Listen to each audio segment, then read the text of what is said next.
All right, today we're going to be talking about how you can create multiple dependent drop-down lists in Excel. Now this can get a little tricky depending on how you have your data organized. So in this example, let's say that we run a business and we have 3 different products.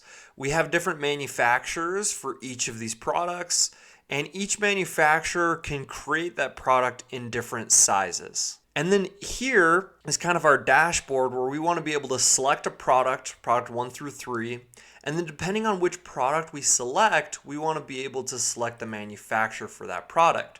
For example, if we select product 2, we don't want to be able to select USA or China because only Mexico and Canada are manufacturers for product 2. And then depending on the manufacturer that we select, we want to be able to select the correct size. Now, for example, India only manufactures XL, XXL, and XXXXL. I might have said too many X's there. So if we select India, we don't want to be able to select small, medium, or large because those are not options if we choose India to manufacture our product 3. So we want the drop-down list to be dependent on the previous selection. Now, the most important piece to creating these drop-down lists is having your data organized properly. Now, this is how I have it organized, and it might seem kind of like a lot and unnecessary, but let me explain why it's organized like this. And that is because we need to create name ranges for each of these values. And I'll just kind of walk you through it and it'll make sense as we go. So here, we need to create name ranges for all the cells in white, basically, each specific column. So we don't necessarily need to create a name range for the first drop-down list that we'll be selecting, but we will need to start on the second drop-down list, which would be the manufacturer here. So what we'll do is I have it set up so that the title is manufacturers, which is also the title of this drop-down selection.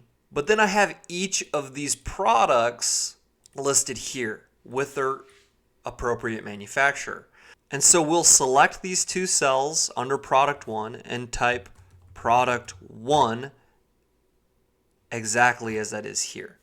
Because when we select the product from the drop-down list in this column, it needs to match exactly what's displayed here so that Excel can determine which manufacturer that falls under. And keep in mind that you cannot add spaces when you are naming ranges. So this will be product 1, we'll hit enter, select here, this will be product 2, enter, we'll select here, product 3, enter. So now that we have these name ranges created, we then need to go over and name all of these ranges as well. So we'll select these, this will be USA, enter. Here will be China, enter. Here will be Mexico. And this is kind of the most repetitive part of the process, and that's why it's so important that you know how your data is organized so that you can understand how to name these ranges and that you have all of the data available to you. So now that we have named all of these ranges, we'll go back over here, and this is where we're going to create our drop-down lists.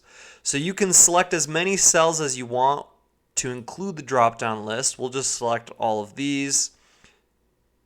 Go up to Data, select this Data Validation tab, go to Allow and select List, and your source is just going to be these products here. So you can select that and hit OK.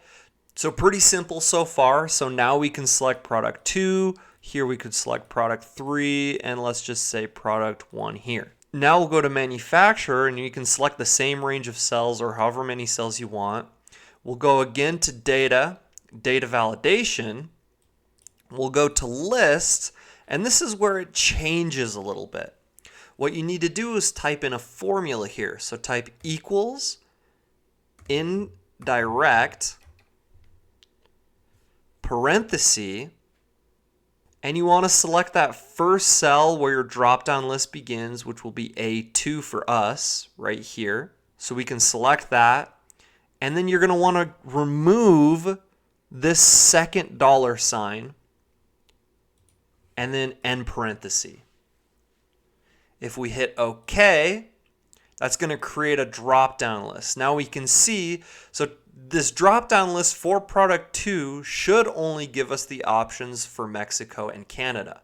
If we hit that, we can see that that's true.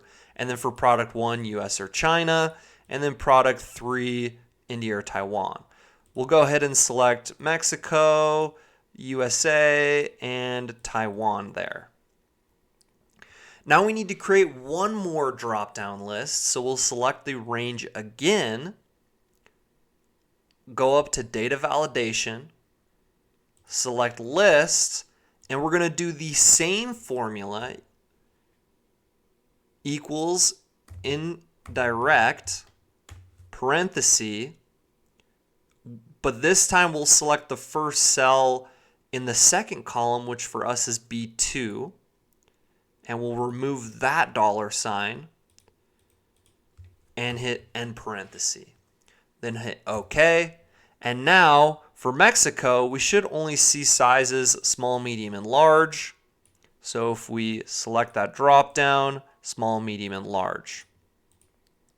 And then to then again verify, USA should be any of these options, which is true, and Taiwan should be any of these options, which again is true. So now that we have created those dependent drop-down lists, let me explain a little bit about the logic behind how that works. So here, obviously, this is just a simple drop-down list. We just selected what products we have available. And now what Excel is doing is in this next list, it's referencing this cell. So whatever data range is labeled product 2, it will allow us to display. And since we named this range product 2, it will only display Mexico and Canada. And it's doing the same thing here where it's saying, hey, any range that's named Mexico, allow those drop-down items to be displayed. So that's why organizing your data is so critically important when you're doing this. And so the easiest way that I found to kind of organize this on my brain or on this worksheet is to simply, any of the options above, simply list each of those options out, and then below that, put whatever options are available for that option and name the range this option. And you can see we did the same thing here. There are 6 different countries here. I listed out all 6 and then put what's available for each of those countries. And there you have it. That's how you can create multiple dependent drop-down lists in Excel. If you had any questions about that, feel free to leave a comment below. I typically get back to those comments pretty quickly. Thank you so much for watching, and please, please, please smash the like button and subscribe before you leave. Thank you, and I just really appreciate it.